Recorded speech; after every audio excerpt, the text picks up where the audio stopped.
Hello, everyone, and welcome. Coming to you from the Bob Marley Studio in Orlando, Florida. I'm Pete Werner, and this is a solo show, episode number 837 for the week of August 11th.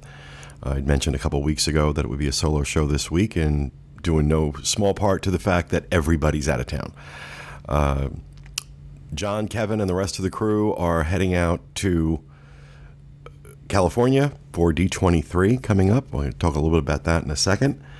And Dustin is up in Virginia celebrating his birthday. He turned 29 on Friday, so he's been up visiting his family, and I'm left here by myself, alone. But it's all okay because I am so looking forward to heading up to Halifax, Nova Scotia this week for the Nova Scotia Diz Meet to raise money for Give Kids the World. It is one of the highlights of my year, something I get to do every year and really enjoy. And so I'm really, really looking forward to that. But before we get started, I got a couple things in housekeeping. First, I want to thank everybody who sent in emails to help out Princess Jess down in Melbourne, Australia. And I talked about that on last week's show. She was having some difficulty getting some items shipped to her down in Australia, and she needed some help from folks on the site, and we put the call out on the show, and people responded. We got over 20 responses, I believe, so it's really cool, and I knew that would happen, and just makes me love you guys even more than I already do. That you just, opportunity to help, you guys are right there, whether it's something simple like this or something as important as what we do to raise money for Give Kids the World. We couldn't do what we do with that if it wasn't for you. Your support is everything. It's everything. And so if I don't say it often enough, let me say it now. Thank you. Thank you for that constant support that you guys show to us and for each other. And it really is something that does my heart good and makes me very proud of the community that we have, especially around the show. So I also mentioned earlier that many members of the team are going to be out in California for D23. And if you're going to be in Anaheim for that event, please be sure to stop by our booth. You're not going to be able to miss it, from what I understand. We have a huge booth. It's like, I'm not kidding. It's like 600 square feet or something. It's insane.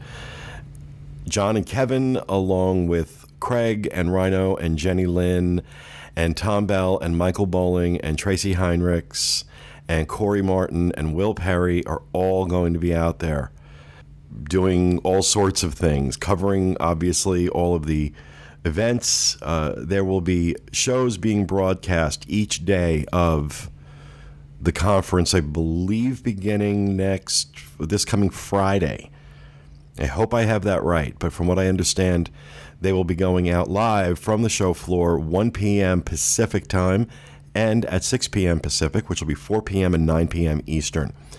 And right now the plan is to do that on both live stream and on YouTube. So now, and that's all going to come down to the internet connection, which I'm not going to get into it, how much we have to pay for an internet connection, but it's stupid. What we're paying for an internet connection for 3 days, we could pay the entirety of everyone's cable bill on the show for like 6 months. It's insane. It's insane. But it is what it is. We do it for you. But so there will be live broadcasts coming from the show floor, the D23 show floor, this weekend. Go to wdwinfo.com and, of course, follow us on Facebook and Twitter. And we'll be putting all the details out there. Social media is going to be a big part of this, I'm sure. And, of course, we will have notices on the Diz homepage as well as DizUnplugged.com. So you won't have any trouble finding us and finding those shows, but they will be up. And, of course, while they're going to be going out live, they'll also be, there for you to watch afterwards, too, as always. So very excited about that. And, while I'm a little disappointed that I'm going to miss D23, I got to be honest, I did have to choose between D23 and Nova Scotia, and it really took me all of about 6 seconds. I'm not kidding. It took me about 6 seconds. I'm going to Nova Scotia. And it's not that I wouldn't want to go out and check out D23. You know, I've talked about many, many times in the lead up to the show what I think they're going to announce. I'd be stunned if they don't announce Star Wars Land at Hollywood Studios this weekend. And I'm going to have a lot of egg on my face if they don't. And I want to just say, I'm not hedging my bets here or backpedaling. I don't have any information, any like solid information or even rumor that they're going to do that. It's just the timing on it is just too perfect. They'd be crazy not to announce it then. So that's my feeling. But we're going to find out. A week from now, we will all know if I was right or wrong. But I am so looking forward to Halifax, though. But that's it for housekeeping. I got a couple things in the news I do want to talk about. If you're one of those people who normally glazes over when we do a news story about quarterly earnings reports, please don't. Please don't glaze over here because there are some things that I want to point out. Every 3 months, as is standard for a publicly traded company, Disney releases their quarterly earnings. And this is done in what's known as an earnings call with members of the press, usually investor press and things like that. But it's for investors. It's for the financial community. Kind of tell them what the story is. How's the company doing? How much did we make? How much profit did we make? Were sales up or down? All that good stuff. And Disney's earnings calls are almost always very positive. It's a well-run company. No one can take that away from Bob Iger. He's run it very, very well. And the company's done extraordinarily well financially, especially under his leadership. And that hasn't changed here. This is the third quarter earnings report, came out last week. And the reason it's the third quarter is because Disney starts their fiscal year October 1st. So October 1 of 2014 actually began their first quarter for 2015.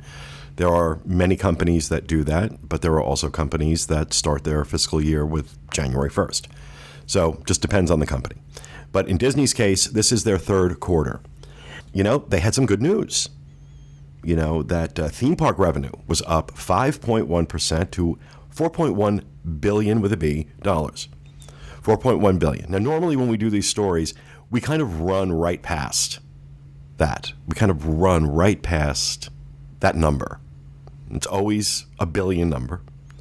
But just because there's no one here and I am alone and I have nothing to do, I did some quick and dirty calculations on that number. And it comes out to $31,000 a minute. Think about that for a second. $31,000 a minute is what they took in. That's not their profit, mind you. That's their earnings. The profit wasn't too shabby either. $922 million in profit on that, which is an increase of 9% from the previous year. So, you know, theme parks are doing really well. And of course, they talked about Magic Bands and how Magic Bands are really helping with this, and it needs to because it cost the company $2 billion to implement. So, you know, the numbers there on the theme park side of things are doing really well. But there were a couple of areas that the news wasn't quite as good. And while it doesn't have to do with theme parks, I just thought these were interesting, especially because it was last Tuesday. So that would be, I think, the 4th of August that Disney released their quarterly earnings. The next day, their stock dropped 9%. I'm going to tell you why. One of the areas of the company that didn't do well, isn't doing too well right now, is Disney Interactive. That is the arm of the company, among other things, that is responsible for their video game division. Now, I make no secret on the show that I'm a big video game fan, have been for many, many years. And Disney Infinity, which came out a few years ago, was a real boon for the company. But sales have fallen off on Disney Infinity. And the reason I think sales have fallen off, and I'm not going to go into a whole diatribe on this, but one of the reasons that sales have fallen off on that, from my opinion, is that people people are now on to the scam. You know, when Disney Infinity first came out, you paid, I think it was $80 or $90 for the starter pack, which included a base station that plugged into your Xbox 360 or your PlayStation 3, and I believe 2 or 3 figures, because there are these little figures that go along with it that have RFID chips in them, that when you put them on this base, you can play that character in a particular game or in a particular world. And then they have they give you another thing that goes on the base, which is the actual game itself. Now, one of the things that made Disney Infinity unique was that there's also an aspect to it called the Toy Box, which is where you can basically, in a way, build your own game. And it's very cool and it's very creative, and you better have a lot of time if you're going to do it, which I don't. I've tried to do it, and I just didn't have that kind of time to invest. So, it was very cool. And then last year they came out with Disney Infinity 2.0. And I heard about 2.0, and I'm like, okay, cool. They're coming out with some new characters and some new worlds and some new games, and that's going to be great. What I didn't realize was you had to buy a new starter pack.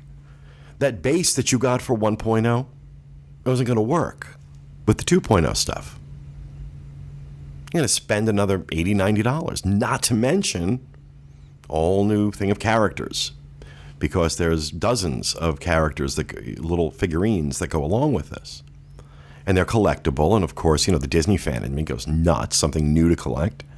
And I did, and I have, and I'm probably going to continue. But it was basically, not hard to spend. Every time one of these comes out, it's not that hard to spend a couple $100. So when 2.0 came out and people found out it was not backwards compatible with 1.0, that you couldn't just go out and buy new characters or new play sets, you had to buy a whole new starter pack. I think people got turned off, and I think it's reflecting in the numbers now. There was a 22% decline for Disney Interactive and its console gaming titles, driven in large part by a drop in Disney Infinity. Now, of course, at the end of this month, the end of August, Disney Infinity 3.0 is coming out, and this is the first time that this is the beginning of the marketing push for Star Wars, because Disney Infinity 3.0 is really all about Star Wars. And again, it's not it's not compatible with the ones you've already bought. You will have another base station if you're like me, and you will have to buy another starter pack and new characters and things like that.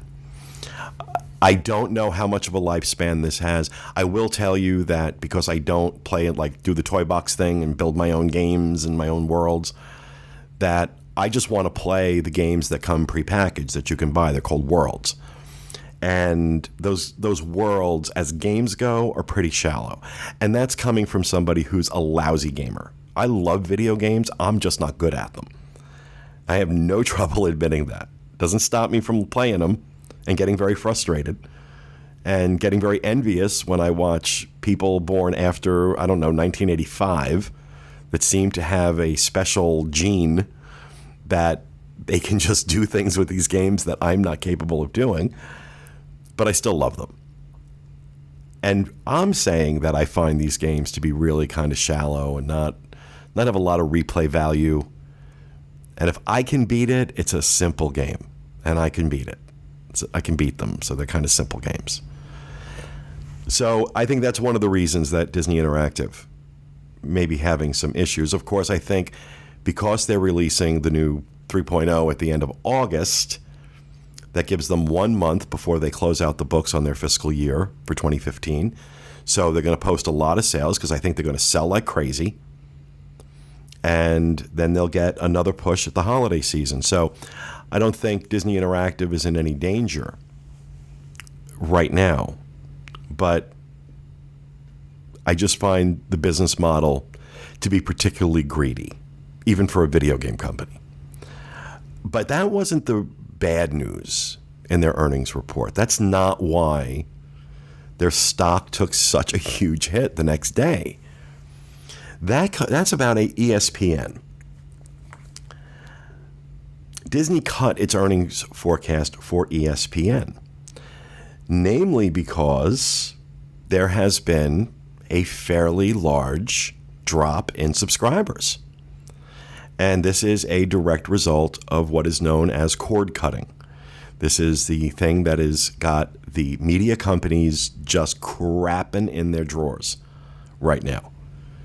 People getting rid of their cable subscriptions and consuming television through online, whether it's Hulu Plus or now HBO Now, where you can buy HBO. You can get HBO without a cable subscription. Showtime's doing the same thing.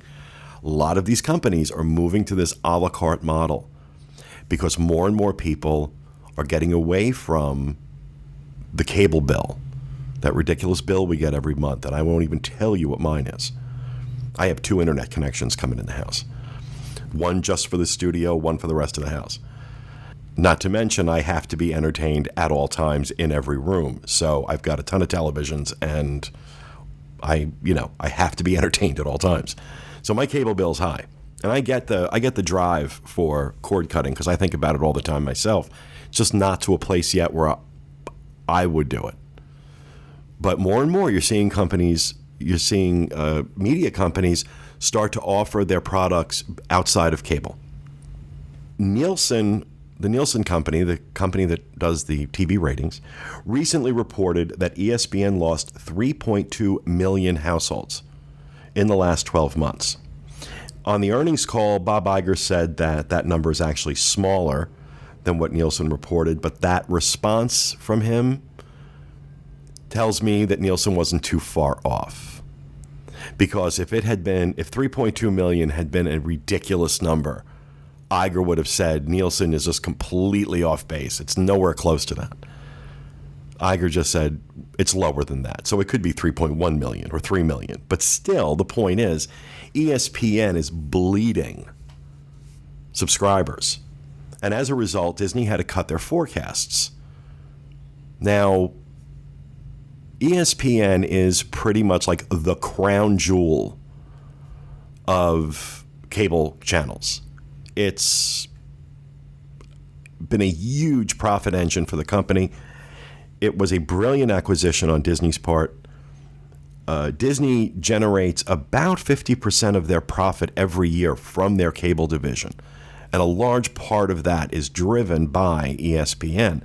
So when they report that ESPN is in trouble or there's a hiccup, of course they tried to put the best face on it. I mean, Wall Street just loses their mind. And so there was a sell-off, 9%. So Bob Iger also said on that call, if it continues to decline, they will not rule out spinning ESPN off into a standalone product that people can do a la carte the way they're doing.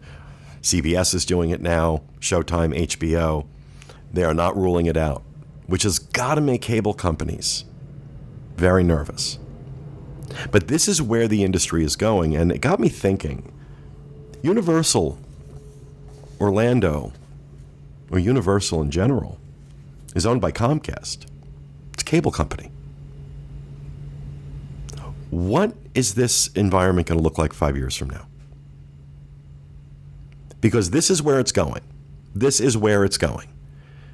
Cable companies are going to lose more and more customers as people cord cut and just pay for the channels they want. And I think within 5 years, you're going to be able to pretty much just pay for the things you want to watch. And have a lot more control over how much money you spend on your in-home entertainment every month. And what's that going to do to Comcast? I don't know. It's going to make it a lot more difficult to spend $500 million a year on new investments. But it's very rare that a Disney earnings call has anything negative in it. So that's what got my attention. It also because 'tis the season, SeaWorld also released their third quarter earnings. And this wasn't negative. This was a disaster. This is an unmitigated disaster. An 84% decrease. 84% decrease in profit. And they're trying to put a good face on it. SeaWorld Chief Executive Joel Manby said, quote, "We acknowledge we still have much work ahead of us. Let me assure you that we remain steadfast in our efforts to overcome these challenges and improve the performance of our company." That's basically, please don't shoot me. Net income for the quarter was at $5.8 million, down from $37 million the same point last year. Attendance was down 2%, just under 2% for the quarter. And the company is saying that's because of the timing of the Easter holiday, heavy rains in Texas, and what they're referring to as brand challenges over killer whales in captivity. And they also say the profit decline can be largely attributed to discounted ticket prices, a decrease in attendance, and increased marketing expenses. That's what you call a perfect storm for a theme park. Discounted ticket prices, lower attendance, and increased marketing costs. That's about as bad as it gets. And now, and I'm not saying they deserve this at all, but it's now time to say it's in a free fall. At SeaWorld's in a free fall. And I don't think they can have too many more quarters like this without something extraordinary changing. And it makes me angry. It makes me angry because this was a left-wing, tree-hugging hippie hit job. Is exactly what this was, that whole Blackfish documentary. If you're one of the people who bought that hook, line, and sinker, all I would ask is that you do some research and find out what the other side is and find out just how dishonest and deceptive that documentary was. There is an argument to be made about whether or not killer whales should be in captivity. But this hit job is disgusting, and the people behind it are disgusting. And I stand by everything I've said about SeaWorld. It is an amazing theme park. There are amazing people working there. There is a lot of work done in this area, in Florida, by SeaWorld, animal rescue, that's not on the news, that's not part of a press release. And maybe they need to start doing that. Maybe they really need to start showing people what it is they do outside of the park and how much they care for these animals and how much goes into animal care and how much they invest both in terms of time and passion and money in animal care. It just makes me angry because they don't deserve this. They don't deserve this. But what are you going to do? What are you going to do? There's another story I saw today, for those of you who've maybe seen it on MTV or seen the movies, Jackass. It was an aptly named series series of movies as well. And one of the guys that's part of it, his name is Steve-O. And he was arrested yesterday for staging a protest on top of a crane in Los Angeles about SeaWorld with a blow-up killer whale or something. They drive me crazy. I swear to God, the extreme left drives me as crazy as the extreme right does. It just drives me crazy. It's like, oh, God. God. If it wasn't for the fact I love my country, I'd go live in Canada. But that's, it's just sad. Just sad. All around. One more thing I want to talk about. Apparently, July 31st was beat up on Disney Day on a website called thefederalist.com. There were two articles published that day by two different contributors to the site. The first one is Disney World is the worst thing ever. You should definitely go. By, I'm going to mess up this name, David Harsanyi, who proceeds for several paragraphs to complain about Disney World and how expensive it is and how hot it is and how long the lines are. And uses one phrase: if Disney World is actually 27,000 acres or 43 square miles, it's not, it's 47 square miles, but who's counting?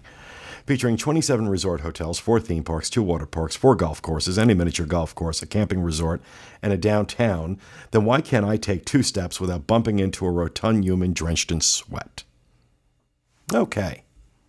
Mr. Happy Fun Guy goes to Disney World. And this is coming from me. He goes on to say, the U.S. Army Field Manual lists the following as examples of physical torture: forcing an individual to stand, sit, or kneel in abnormal positions for prolonged periods of time, food deprivation, and any form of beating. In Walt Disney World, you are subjected to 2 out of the 3, and it's more than likely you'll want to inflict the 3rd on the next person who asks you to have a magical day. Yeah, this guy makes me look like Tinkerbell, okay? Except he's going there with kids. And he just goes on to complain along those lines about going to Disney in the summer and how long the lines are and how hot it is. And now, granted, you know, we're fans. We keep on top of stuff. We know the parks inside and out. This is what we do. We do it for fun. We do it for a living. It's what we do. So I'll grant you that, you know, I am not your average theme park visitor. But under what rock do you live if you are going to go to Disney World in July and you think it's not going to be hot and crowded? You don't have to follow the boards. You don't have to listen to podcasts. You don't have to pick up a guidebook. You don't really even have to have an IQ above 50 to realize that if you go to Disney World in July, it is going to be hot and crowded. Why? Because the kids are out of school. Now, I'm not saying that, you know, people are wrong for going in July. I'm just saying people are wrong for being upset when they get here in July because it's hot and it's crowded. Of course it's going to be hot and crowded. It's Disney World in July, you tool. What is wrong with you? He finishes his article by saying, but as I deride the experience, it's worthwhile to remember the most important thing. It's not about us. My kids met some wonderful people during my 4-day stay. That's your other mistake. You're trying to do this in 4 days. From around the country and around the world. They were trapped with me for 4 straight days, something that's getting increasingly difficult to pull off. And I'm sure, based on the way you've written this, you're probably not the most enjoyable person to be trapped with for 4 days. And though I mostly remember the lines, the heat, and the misery, my kids mostly remember the rides and the fun. And if someone asks me to prove that I have boundless love for my children, I will simply tell them that I spent a day at the Magic Kingdom, and that should be more than enough. Wow, you are one miserable guy. You know, I think it would have been nice if he'd said, you know, and I got to really spend 4 quality days with my kids. Maybe instead of bitching about the fact that it's hot and crowded in July in Disney World, maybe you just focus on your kids. I realize sometimes this stuff can be tough, that it can be annoying and it can be expensive. But you know what? And I've had to learn how to do this. Who am I there with? Who's next to me? And the minute I focus on that, the minute I look at I'm there with my mother, my 84-year-old mother, and I don't know how many times I'll get to go into the parks with her before the good Lord takes her, which I hope is a very, very long time, but she's 84. My sister, my nieces, my friends. The minute I stop and focus on who I am there with, suddenly the lines and the crowds and the heat and the price don't seem as important. so often that gets left out of the complaints. So often that gets left out of the tirades. And I'm guilty of it. I'm not going to be a hypocrite. I've been guilty of it. But I also like to think I have at least a modicum of self-awareness when it comes to this stuff. Found out not too long ago that my sister and her family from Massachusetts are going to be coming for Thanksgiving. And this is actually going to be my sister's first time coming down here. Sister doesn't fly. She hates to fly, but she's going to brave a plane. Her and her husband has no problem flying, but she does. And, it's also her husband's a teacher and recently retired. And while he was working, the only time they would be able to come is the summer, and he's British, and he would end up in a pool of sweat. He just does not do the heat. So I understood that they couldn't make it. So I'm so excited. I'm going to have those members of my family here, along with my nephew James and his wife Amy and their two kids, Victoria and Robbie. Victoria's 7, Robbie's 3. I'm so incredibly excited that I'm going to get to have that experience with them and to be planning a trip, helping them plan this trip and making reservations and, talk to me about how expensive things are. I just did a candlelight processional dinner package for 10 people. So, you look at that price like, ow. But you don't keep, at the end of the day too, you're like, okay, I don't care. It's an experience with my family. Think about who you're with the next time you want to complain about it. But that was not the only complaint that the Federalist had on July 31st with another article called Why I Won't Go to Disney World, written by Mrs. Happy Fun Guy, Nicole Russell. And she lists the reasons why Disney is not something she's going to do. First, it's ridiculously expensive. That the cheapest a family of 4, 2 adults and 2 kids, can go to Disney is nearly $4,000. Well, no, you're wrong. Okay, you're just wrong. If you know what you're doing and you do a little research, then no, you can actually, and that may mean staying off property. That may mean making some concessions. But it does not necessarily have to be $4,000, and there are people who do it for less than. Disney World is manufactured fun. Because this is a bad thing, okay? So are movies. So are television shows. So are the articles that you write. They are manufactured entertainment because not much entertainment is natural. There is certainly natural beauty and ways to be entertained in nature, I'm sure. I've heard. I wouldn't personally know. But Disney is manufactured fun. But and she writes, at the same time you're spending a couple months' salary, many families save years to enjoy a world based on the mini worlds created on screen by a company that specializes in seducing and amazing children. It's so American, so first world, so anti-cultural. Okay, you'll excuse me while I throw up a little bit in my mouth. Disney World is really narrow. Pardon me for writing about Disney and then waxing philosophical, but I tend to believe you have money for what you want to have money for. If you spend $8,000 on a family vacation to eat dinner with Cinderella, notice how the price went from $4,000 to $8,000. To eat dinner with Cinderella, those are your values, if by default. Ugh. Those values communicate something and don't reflect my family's values. Obviously, the vacation can't be free, but for that much money, I'd rather not stand in the hot Florida sun only to whiz down a ride on Magic Mountain. This is the second person writing for this tool-infested website that gets their facts wrong. It's Splash Mountain, not Magic Mountain. The other guy called Animal Kingdom Wild Kingdom.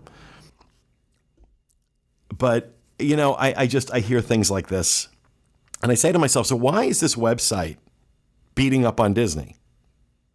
What could their motivation be? And I really don't have an answer for it. But maybe they didn't get invited to something. Or maybe they tried to parlay their their status as a contributor, senior contributor to this website into getting some comps, and they didn't get them because Disney's not real good about that.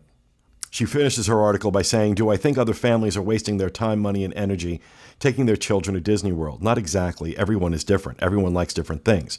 For some families, Disney makes sense. It just doesn't for ours." So when you get back from Disney and we get back from the beach, we can look at pictures on our phones and smile and be happy for everyone. Yeah, but your children are going to wish they were in Disney World, okay? Your kids are going to wish that they had gone to Disney World and not the beach. But I at least appreciate her saying that it's not for everyone, although the paragraph before, she was kind of condescending about it. And look, Disney World's not for everybody, but the constant complaints about hot and expensive, yeah, it is. And what's your point? It's also world-class entertainment, world-class dining, world-class hotels, in most cases. There's a reason it's so popular. There's a reason so many people go. And not all of them are mouth-breathing knuckle draggers who just don't have any sense of culture. I've traveled the world. I can appreciate that, and I can appreciate Walt Disney World. Those things are not mutually exclusive. They are, I guess, if you're snobbish and pretentious and feel that, Disney World is beneath you, which is the entire theme of that article. But I just wonder why this website. Maybe somebody who knows the website better than I do can tell me why. But I just thought that was interesting as I was doing some research for the show. Those two articles came up on Google News. I was just like, okay, that's interesting. So, all right, we're going to move on, and we're going to take some voicemails. But there's a couple of emails. Before we do the voicemails, there's some emails I want to read. The first one comes from Jason in Washington, D.C. He has two questions. First, I am working to convince my 74-year-old mother, who has not been to the parks in roughly 30 years, to join us on a future Walt Disney World trip. You have told many stories of your mother visiting the parks, and I'm wondering what attractions and activities does she enjoy the most? Where do you draw the line on what she should and shouldn't do? It really... I'll get to your second question in a moment, but in terms of that, again, these things are very specific depending on a number of factors, not the least of which is what kind of health your mother is in. Now, fortunately, my mother's in very good health. With that said, though, one thing that we have to watch with her in particular is dehydration. She gets dehydrated very, very quickly. And it's a side effect of some of the medications that she takes. She has high blood pressure, and some of the medications that she takes mess with her ability to stay hydrated. So we have to watch her. I can't have her out for any length of time in extreme heat. So we stop going to the parks in the summer, and it's fall and winter, and all depends on the temperature. The other thing is pacing. Mom is 84 and in great shape, but she doesn't move quite as fast as she used to, as is completely understandable at 84. So it's about pacing. Commando touring is out of the question. It's just out of the question. So what I do when I know I'm going to have mom in the park, it's about taking your time. It's about enjoying the place. Kind of what I was speaking about just a little while ago. It's about enjoying who you're with, enjoying where you are, and enjoying the experience, and not that it can't be that race to get on as many rides as we can. There are certain rides my mom's not going to do. She's not doing Tower of Terror. She's not doing Test Track. She's not doing Space Mountain. She used to do Splash Mountain. She doesn't do it anymore, but she used to, and that was a big, oh my God, big thing. As a matter of fact, I know I've mentioned this before, my mother and father doing Splash Mountain back in 1997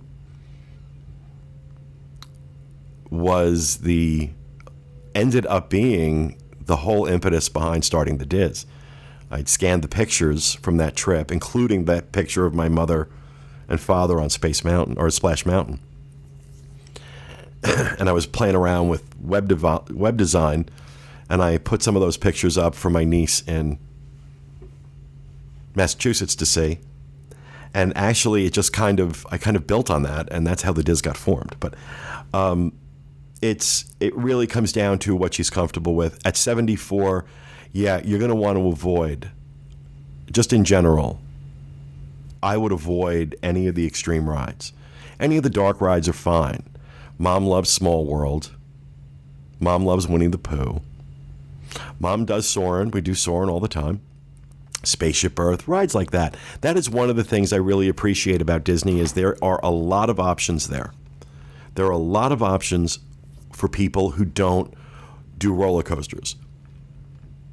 I don't do roller coasters anymore. Just because I don't need to feel the fat in front of me defying gravity, okay? I just don't need that. And that and my back. I got to watch my back. Sound like an old man, but it is what it is. So that's, the dark rides, stuff that isn't spinning, twirling, dropping, and doing more than 5 miles an hour. I think you're all good. Your second question was, I've been listening to the podcast for about 3 years and recently decided to go back to the beginning and listen to all the shows. I'm currently in August 2007. So what I'm wondering is there any way to see any of the old videos from those days? I couldn't find them on YouTube. I would love to see Bob's Cart Cam, Julie's Southern California videos, and others. Yeah, there is, and we'll put a link to it in the show notes page, DizUnplugged.com. The old Diz Unplugged YouTube channel. We'd had a Diz Unplugged YouTube channel for a while, and then I want to say about a year or two, maybe about 2010, 2011, before Dustin came on board, we switched over to WDW Info, and we decided not to move that stuff over. We were going to kind of break it up and do Diz Unplugged related things on the Diz Unplugged channel and other things, Diz things on the Diz channel, and we ended up just using the Diz channel. So there is a YouTube channel. You can just do a search on Diz Unplugged, and there's a channel out there for it, and those videos are all there. All those old videos are all there. But we'll put a link to that in the show notes page, DizUnplugged.com. But thank you, Jason. I appreciate your email. Another one coming from Marcy in Walden, New York. I'm really enjoying your most recent podcast about the Backstage Magic San Francisco ABD trip. I've listened to your trip reports in the past about your other ABD adventures, and I'd love to try one out one day. I just have a quick question. You've mentioned before regarding the Backstage Magic trip that in Imagineering they show you some truly amazing things. You've been reluctant to share what any of those are, and I'm just curious as to why that is, since you've also said that they change it every time. So am I correct in assuming that if I booked a Backstage Magic next year, I wouldn't see the same things that you did? And if so, what's the harm in sharing what you saw? Well, the reason we don't share what we see is because we want these things to be a surprise. We want people to be surprised by this. We don't want people to know. So there are things that we do share about that trip, but and it's really hard to explain without giving anything away. At Imagineering, we do the same things, we just see different things while we're doing it. I don't know how else to explain it. It changes around. Every time I go, at least something on this trip changes. And Disney is wonderful about doing that. They're just wonderful about it. So we don't share it because we don't want to ruin that experience for the people who do it. And that's the reason why. But with all that said, I can tell you, if you go on the trip next year, you won't regret it. You will not regret it. I don't think I've had one person that's done the trip, or at least if they haven't told me. Not one person that's done this trip with us has ever come out the other side and said, nah, I shouldn't have done it. Not one. And we've been doing these now for a few years. We've done a lot of them. In fact, we have a lot of people that have done them more than once. So I can tell you that. You'll be glad you did. But thank you for writing in, Marcy. I appreciate it. And one more email before we go to voicemails. Donna in Burlington, Vermont writes, do you find Disneyland to be cleaner and friendlier than Disney World? I don't even have to keep going. I can stop right there. Yes. I find Disney Cruise Line to have the classic service the parks used to have. Preach it, sister. I miss it so much in Disney World. I'm heading out to California in September based on all of your amazing reviews. I am sure it will not disappoint. Yeah. Yes, to everything. Yes, Disney Cruise Line does have that classic service that Disney World used to have. Yes, Disneyland is absolutely cleaner and friendlier and better run than Walt Disney World is, in my opinion. And I don't think I'm alone in that. I think anybody who's spent time in both places can't walk away without saying that, from a fan perspective anyway, the legacy is so much more alive out in Disneyland than it is here. There was a time the legacy was alive here, but I'm not going to say the legacy in World is dead. I'm just going to say it's been in a coma for a very long time. And there's not much brain activity. So, but thank you, Donna, for writing in. All right, so as I mentioned earlier, we're going to be taking some voicemails. If you'd like to leave us a voicemail or send us feedback via email, just head out to disunplugged.com. You'll find our show notes there, but also on the right-hand side of every page, you will see a thing that says Contact Us. And from there, you can either fill out the form, send an email, or you can go ahead and record a voicemail right from your computer. No phone required. So with that, we're going to take a voicemail from David Henry. Hey guys, it's Dave here from Sydney, New South Wales. Love your show. We're coming over there in December and just wanted to know your suggestions on what is the best thing to do on Christmas Day while we're there, because obviously we won't be at home, and also what would be the best thing to do for New Year's Eve. Okay, thanks. Okay, well, Christmas Day and New Year's Eve, two incredible times to be at Walt Disney World, to be sure, but also the two busiest days of the year. So here are my, not knowing anything about your family makeup or, who you're traveling with. Christmas Day, I think probably the best thing to do Christmas Day, seriously, is be in the Magic Kingdom to watch the Christmas parade. It's iconic. It's, even though it's on television that day, it's not actually being broadcast live. It's taped a few weeks before time. But you will run into Kathy Whirling in the park that day. She's there every Christmas morning. Obviously, it's a day you want to get there early. Christmas is going to be busy. And clearly, I'm hoping that if you are planning on being there that particular week, that you have already started making your ADRs for dining and all that other good stuff, because it's going to be a busy week. That is the single busiest week of the year. For Christmas lunch or Christmas dinner, I would suggest probably getting out of the parks. It's just going to be nuts. And, depending on where you are, if you're at the Magic Kingdom that day, which I think if I'm going to be any place on Christmas Day, probably the Magic Kingdom, taking a look at, heading over to the Poly, even if you can't get reservations at Kona Cafe, I found the food at Captain Cook's to be awesome. So, and just a cool place to be, cool vibe. Not as much. I mean, you can go over to the Wave at the Contemporary. It's not my favorite place in the world, to be honest with you.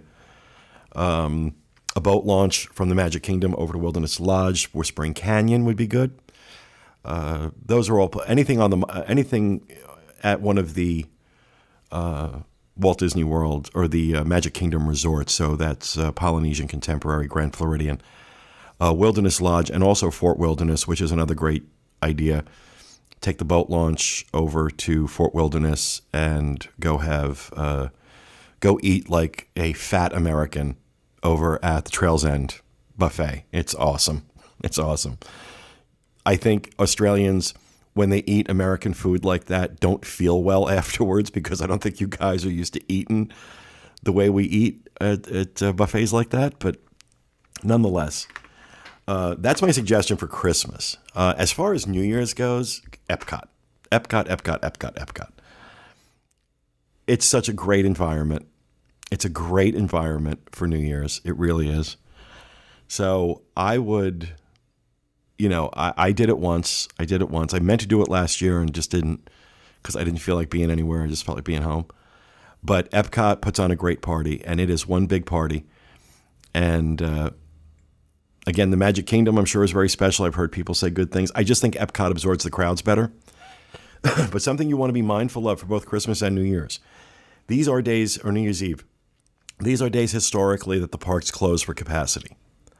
So if you are planning to be there, like on Christmas, if you're going to go outside the park to eat, then be prepared that you may not get back in. So have a plan to go to another park if Magic Kingdom closes for capacity, which it almost certainly will on Christmas Day. I was worried about that a few years ago at Epcot for New Year's Eve. Turned out it never did. But again, Epcot holds a lot more people. So consider that. But again, I would be making my priority seatings for dining on New Year's Eve now. If you haven't done them already, I would suggest making them now. But should be fun. Should be fun. Great time to be here. But also pack your patience. It's not going to be hot, but it's going to be busy. And the lines are going to be long. It's Christmas at Disney World. As I just mentioned about these two articles of people complaining about prices and heat and wait times. If you're going to go to Disney at Christmas, expect there to be other people. So thank you, David, for sending that in. All right, our next one is from Jennifer Walker. Hi, Pete. You wanted some questions for your solo show, so here goes. This is Jennifer. We've met a few times at the New Jersey Dismeets, and in fact, I was the fortune teller at the most recent one. I have 2 questions for you. First, I've heard you say that Disney does lurk on the boards and listens to the podcast. What I wanted to know is, when you've had ideas or problems, especially the stuff that you've ranted on, have you ever gotten a response from Disney directly where they've solved the problem or taken your suggestion? My second question is this. My husband and I are hoping to move to Florida within the next year or so once my company has an opening in their Tampa office. We're looking at houses halfway between Tampa and Orlando so I can easily access both work and Disney and also give kids the world because I do like volunteering there. And I wanted to know, as a local down there, are there particular towns you would suggest that we look into, or are there particular towns that you suggest we stay away from? I want to thank you for your opinion. I really enjoyed the podcast, so please say hi to the whole podcast team for me, and I hope you have a magical day. Well, thank you for that, Jennifer. First off, honestly, the towns between Disney and Tampa are not something I'm real familiar with. I rarely ever go south of the world unless I'm driving down to Miami. So I really couldn't offer you any good ideas in terms of where to live and where not to live with that. So I'm sorry, but maybe some other member of the team might, in some future time, have some feedback for you on that, but I don't. In terms of Disney listening to the show, the quick answer to your question is no. They have never contacted me to say that, we heard you complain about this or we heard you mention that. And as a general rule, they don't. They don't post on the boards. They lurk, they listen, they take the information in. I know there are things that we have talked about on the show, things we have criticized that within a certain amount of time have changed. Whether or not that is directly because of the show or because we're spotting things that other people are feeding back, I don't know. So I have no proof of that. I mean, I know for a fact people from Disney listen to the show. But I can't sit here and say, yes, when we ranted about this changed or that changed. And at the end of the day, I don't care, to be honest with you. I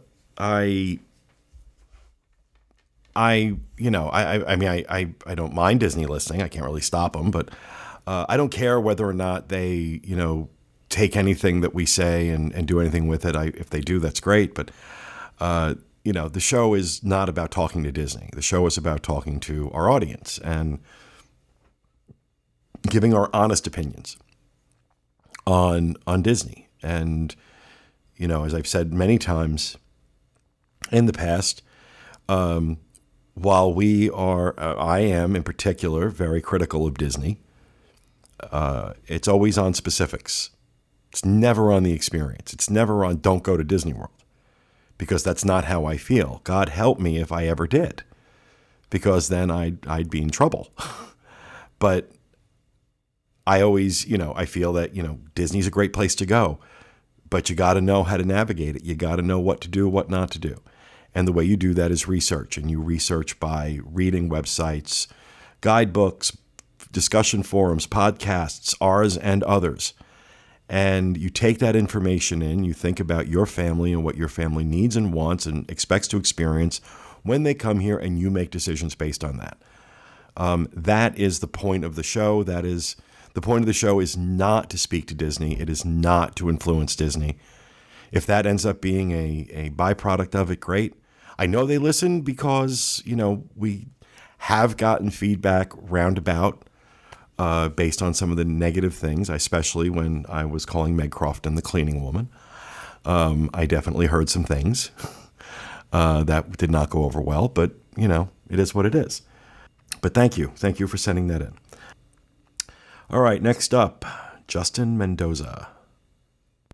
Hey everyone, my name is Justin. I come from Pflugerville, Texas, and some of my favorite segments of the show revolve around you guys talking about hypothetical things like additions to the theme parks and other such subjects. But I did want to ask you guys, if you were Imagineers, what are some of the attractions that you would either modify or take out and add in something else? Or if they were to open a fifth gate at Walt Disney World, what do you think it would possibly be? Alrighty, thank you.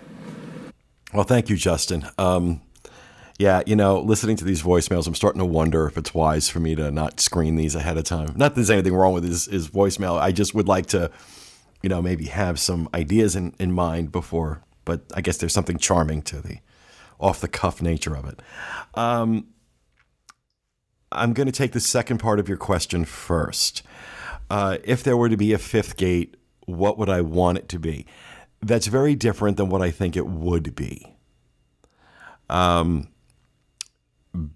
in the late 90s, right before 9/11,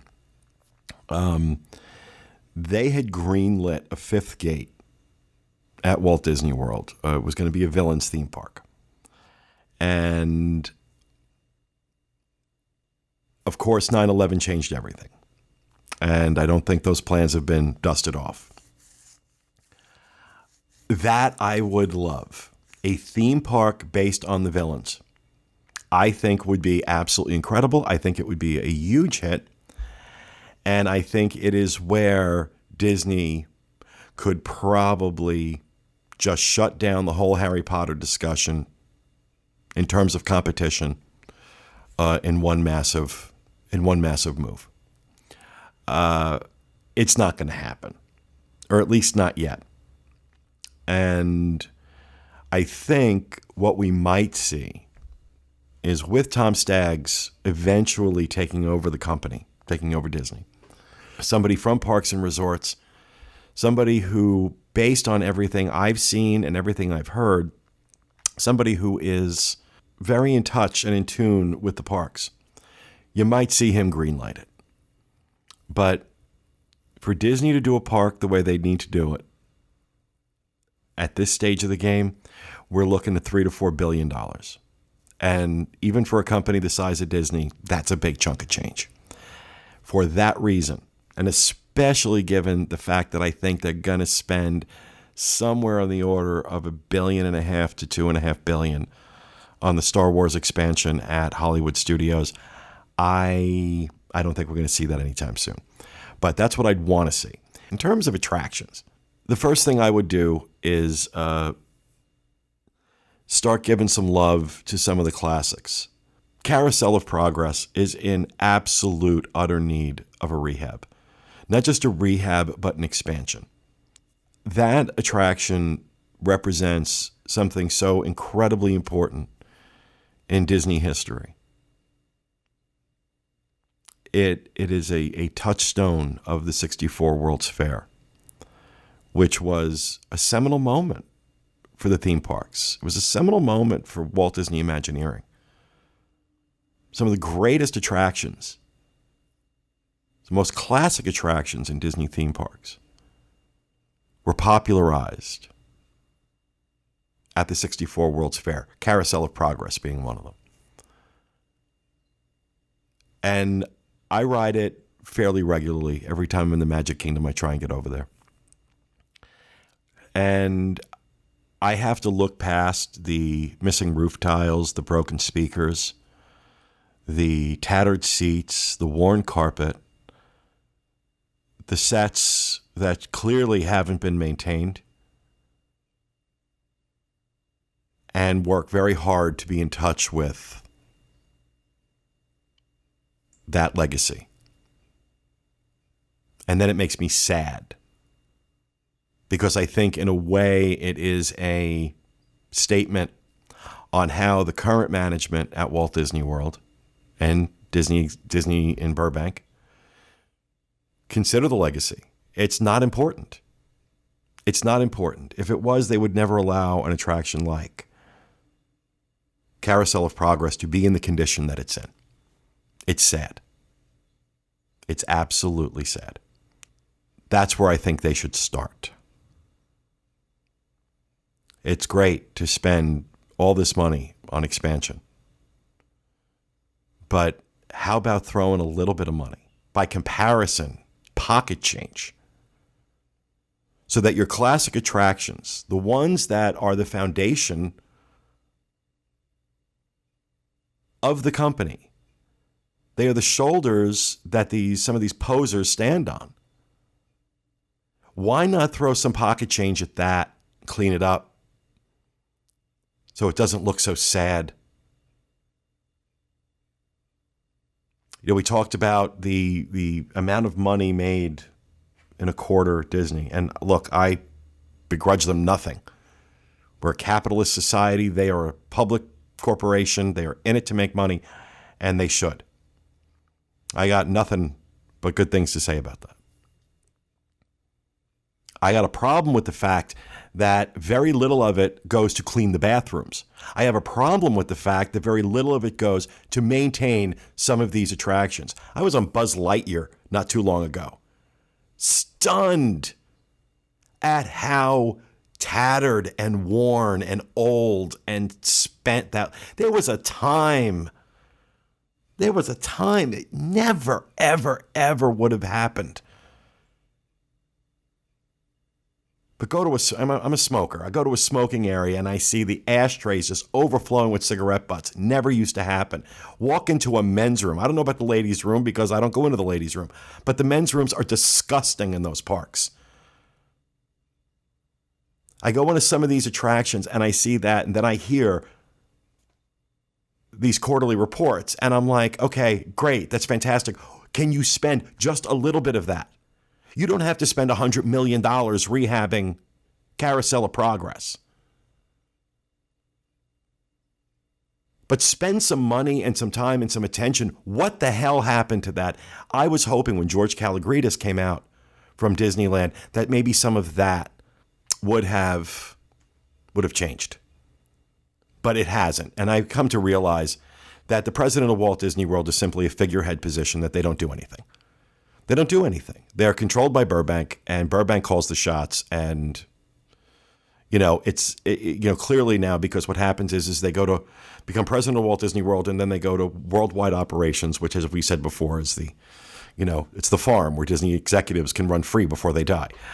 And really, it's just, to use an expression, it's God's waiting room. The presidency of Walt Disney World is basically God's waiting room. And I think Kalogridis probably just breathed a sigh of relief leaving Disneyland that he didn't have to answer to the fans here. Doesn't have to answer to the fans here the way he did. Because the fans in Disneyland, they would not put up with this crap for a second. they'd be up in arms. We don't have that vocal, organized, local fan base out here that has that sense of ownership in these parks. And if we did, it would be different. If we did, it would be different, but we don't. So I don't know if any of that answers your question at all, but there it is. And there's a little rant for those of you who look forward to those things. Up next, Nick. Speak to me, Nick. Hi, Pete. This is Nick Chappell in Virginia calling, and I have a question for you. I recently bought into the Disney Vacation Club and purchased 210 points, with the Poly being my home resort, which I'm super excited about. I already have a trip booked through David's DVC rental for November at Bay Lake Towers, and then use my new points through DVC to stay at the Polynesian over spring break of next year. I also have my first ever Disneyland trip booked for next summer, and will be staying at the Disneyland Hotel based on your stellar review from the Disneyland edition of the 7 and 7 you all did. So I've got quite a few Disney trips lined up, but looking ahead to the spring or summer of 2017, I would like to book a stay at my favorite resort, which is the Beach Club, using my DVC points. Now, I've stayed there about 10 times, but haven't stayed at the villas since about 2006. I know they were getting a little outdated and needed some freshening up, and I read a few months ago online and on the boards that all the villas are indeed getting some makeovers, which are much needed for sure. So my question to you is, do you know if work has already started on the Beach Club villas? And if so, is there a completion date, if I can talk, for those? I really want to stay there in 2017, but not in the rooms that they're still being worked on. So I don't know if you have any more information on that. So any word on that would be great. And one last thing, my trip in November is my first as a DVC member. So do you have any cool perks I should take advantage of while I'm down there? I know with your card you can get up onto the top of the World Lounge in Bay Lake Towers, which is really cool. But anything else I should be on the lookout for to take advantage of with my DVC would be great to find out. Thanks in advance, and I enjoy listening to you and the crew every week. All right. Well, thank you, Nick. I appreciate the call. A couple things in terms of perks with DVC. I know that for 2015, some things changed. Some things were taken off. I know the Hollywood Brown Derby discount was taken off. And I think something else was taken off, but I don't remember what it was off the top of my head. I mean, you get some discounts. You definitely get some discounts that you don't get with the annual pass. In terms of other perks, of course, if you're staying at Bay Lake Tower, getting up to Top of the World is pretty cool. I have never been up there. I'd love to see it. That's certainly a cool perk that's only for DVC members, and that's the way it should be. I know people that rent at Bay Lake Towers bitch that they can't get up there, but you know what? You just spent bought 210 points at Poly, so you just dropped a nice load of change. And that has to come with perks. I think it probably come with more perks, but that being what it is. In terms of Beach Club, from what I understand, Beach Club went down, or Beach Club Villas went down for rehab toward the end of May. And I think it's supposed to be finished by the end of December, which I thought was a pretty aggressive rehab schedule because they can't do them all at once. But that's what they're saying, that it'll be up. I want to say I'm not 100% sure on that, so don't quote me, but I think it's like mid-December, late December. Well, no, they'd have it done before Christmas, so let's say probably mid-December if they're going to get it done by then. But they were in desperate need of rehab. There's no question. That being said, I still loved it when we stayed there. I just like the layout, the size. But of course, my favorite 2-bedroom villa, hands down, Wilderness Lodge. Just incredible. And for those who aren't familiar with what Nick was talking about, David's DVC Rentals, David's DVC Rentals is a sponsor on the DIS, on the boards. And basically, people put their points up for rent through David's. And then you go to David's and you can rent those points. And it kind of acts as the David's. Like I say, it's David himself, just he's got people working for him too. But David's DVC Rentals handles that transaction. So you have a level of security. I mean, we do it on the boards too, and we have very good luck with people going directly, just, kind of bringing people together on our DVC rent trade board. It's a lot less expensive doing that way if you want to experience a DVC resort, as opposed to calling Disney and renting those units as a hotel room. Disney does that, but it's a huge savings by renting points from people. And it is totally legal. Disney allows it. Disney would have stopped it by now if it wasn't. But so I hope that answers your question in terms, I'm not that familiar with DVC perks. I'm not a DVC member. If John were here, he'd be able to tell you more. I know that they do a lot of member only special events. Like I mentioned earlier in this show, we had a chance to see Tomorrowland a week before it was in theaters, because John was a DVC member. And we were talking about Nicole Mancini getting a chance to do a luau and tour of the bungalows. So they do these things. So keeping your eyes open for that certainly would be something to pay attention to. So thanks for the voicemail. Next up, we have Nicole. Hi there, this is Nicole phoning in from Vancouver, BC, Canada. Just had a couple of things I wanted to ask or talk about, but first off, just wanted to start by saying a huge thank you to the entire team for all you guys do each week. Your dedication to all things Disney is so evident, and your passion for your work really, really shines through in each show. You clearly all love what you do, and it shows with the high-quality shows you put out each week. So a heartfelt thank you from me. I really, truly appreciate every show and every moment each week. So thank you so much. And also thank you for all the hard work you guys do for Give Kids the World. That makes such a difference in families' lives, and I just think it's a real testament to who you guys are as a team. So thank you for that too. Question for Pete. A while back, the team did a show on their favorite times of year to go to Disney World, and I was wondering what your favorite time of year to go to Disney World is. And once you choose that, wondering what hotel you would stay at and what your day would look like. So I guess I'm kind of asking, what would your ideal day at Disney World be, including what time of year? Looking forward to hearing your answer. And Pete, I was kind of thinking this would be something for your solo show if there was room for it. Thanks so much.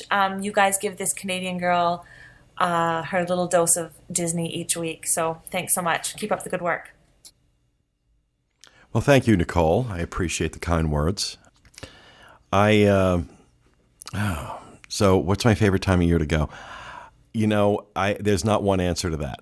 I absolutely love, we're coming up on it now.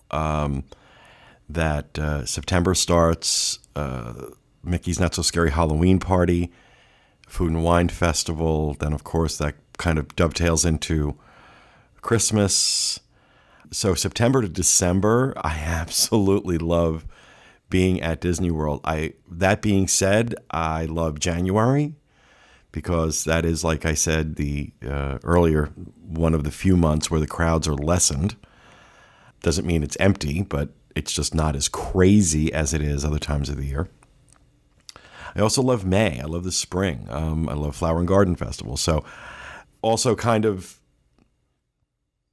along the lines of what I was talking about earlier in the show, it's also about managing my own expectations. Any time I'm at Disney World is a good time. Anytime I'm at Disney World, I'm happy to be there. I just have to manage my expectations. I can't go in August and expect to have the experience I'm going to have in January. And so part of it is in terms of, just managing my own expectations. I will say the Contemporary has become quite close to my heart lately in terms of where I like to stay. I like the Contemporary.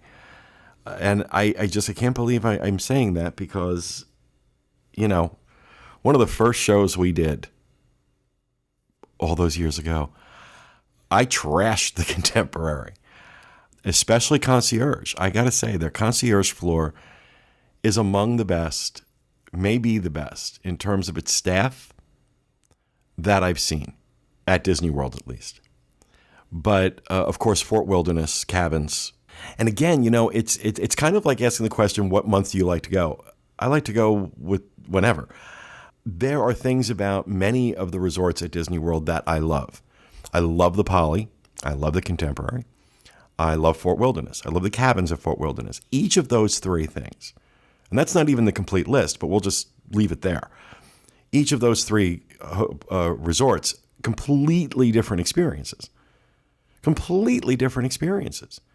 I'm not going to have the same experience at the Poly that I'm going to have at the Contemporary, that I'm going to have at Fort Wilderness. And that's one of the things that makes it so special. That's one of the things that even if you have been doing this for 20 plus years, and even if you do it for a living and you're there all the time, which I shouldn't say I'm there all the time, I'm not. When it gets hot, I ain't there. I just can't do the heat in the parks. But that being said, I can go and have these experiences and just, it's different every time. It's special every time. Yeah, because of what I do for a living, I'm going to pick things apart, because part of what I do here is about saying to people, look, this wasn't up to par, or this was great, or, you know, part of what we do with the show is about helping people make more informed decisions on their vacations. These are expensive trips. But what would a perfect day look like for me? Well, I got to tell you, back in May for the 24-hour event, that was pretty much a perfect day for me.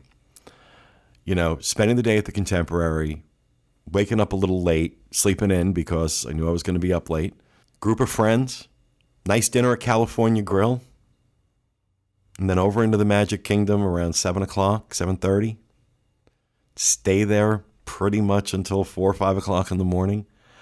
And, you know, I heard people complain that it was crowded and the lines were long. You know, yeah, it was crowded. It was crowded. But I don't know. It didn't bother me. And again, I think it goes back to what I was saying earlier. I'm looking at who I'm there with. And I'm saying to myself, is it really that big a deal that the line for Seven Dwarfs Mine Train is an hour and 15 or an hour and 20 minutes or 2 hours long? Is it that big a deal? No. Now, I realize I live here and I can go down and do it whenever I want. But even if I'm not, even if I'm here on vacation, is it really the end of the world? I mean, I could wait on the 2-hour line, but I don't want to. Is it really going to ruin my entire vacation because I didn't get a chance to do it? Only if that's what I decide is the standard by which my vacation is either a success or a failure. So it was crowded for the 24-hour event, but you know what? I had a blast, and I didn't find the lines ridiculously long. I don't know. Maybe I'm chilling out as I get older. I don't know. I don't know, but I hear some of the people talk about it. For me, that was a perfect day, though. That was a perfect day. And I wouldn't trade those experiences for anything. But again, I was also focused on, I was there with friends, and we were just having a great time. We're just having a great time, and it's that party atmosphere. And I'm telling you, there is nothing better than a party in a Disney theme park. And I've been to a lot of them. And those special events, New Year's Eve, 24-hour event, things like that. Mickey's Not So Scary, Very Merry Christmas Party, even the Villains Unleashed at Hollywood Studios last year. There's a vibe and something special about these parties and those experiences that I'm sorry, I think they're worth every penny, and I love them. So for me, that's a perfect day. A day where I can stay at the Contemporary, walk over to the park, have dinner at California Grill, which is amazing, expensive, but you're not having dinner. It's a culinary experience. So hope that answers your question. I always do these solo shows thinking people are going to hate this, but I will be honest with you. This feels great for me to do this. There's something about it. I don't know what it is. Last time I did it, I felt the same way. And, I don't know. I don't know why anybody would want to listen to me ramble like that. That's why I like doing the roundtable, because there are other voices, not just mine. But I appreciate it. I just didn't want a show not to go up this week, and there was no way we were going to be able to do the normal show. And so I hope this is a satisfactory stand-in until the week following, which I'm assuming we're doing a show a week from Tuesday. If not, I'll do another one of these. But I'm thinking most of us are going to be back, so we'll be able to do something here from the studio. But that is going to do it. Hope you enjoyed it. We'll be with you again next time with another edition of the Diz Unplugged. Thanks for being with us, everyone. And remember, go to Disneyland. Thanks for listening, folks. Have a good week.